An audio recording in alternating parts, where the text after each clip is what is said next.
हम वार्तालाप के दौरान जिन शब्दों का प्रयोग करते हैं, उन शब्दों का प्रयोग करते समय बहुत ही सतर्कता बरतने की आवश्यकता होती है।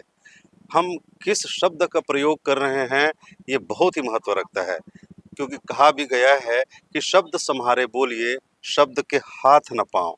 एक शब्द औषधि करे, एक शब्द करे घाव।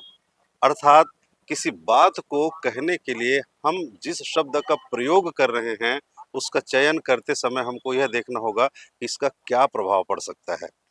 क्योंकि एक शब्द जहाँ दवा का काम कर सकता है, औषधि का काम कर सकता है, तो वही दूसरा शब्द घाव भी दे सकता है।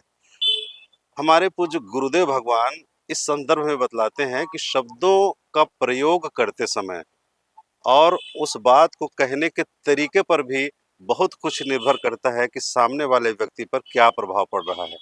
हमारे पूज्य गुरुदेव भगवान ने एक उदाहरण देकर हमको समझाया कि एक बार एक वकील साहब जज साहब के सामने खड़े होकर जब पैरवी कर रहे थे, तो उन्होंने कह दिया कि क्या जज साहब, मैं कब से आपको समझाने की कोशिश कर रहा हूँ, आप तो समझ ही नहीं रहे हैं, आपके दिमाग में कुछ घुस ही नहीं रहा है। जज साहब नाराज हो गए और उसे जेल में डालने के लिए आदेश दे दिए। तो बात वही है, लेकिन उसे जज साहब के समक्ष बात करते समय कुछ इस ढंग से भी तो कहा जा सकता था कि जज साहब, ये मेरी भूल है कि मैं अपनी बात को ठीक ढंग से आपके समक्ष नहीं रख पा रहा हूँ। आपसे अनुरोध है, कृपया एक बार अवश्य विचार करने की कृपा करें।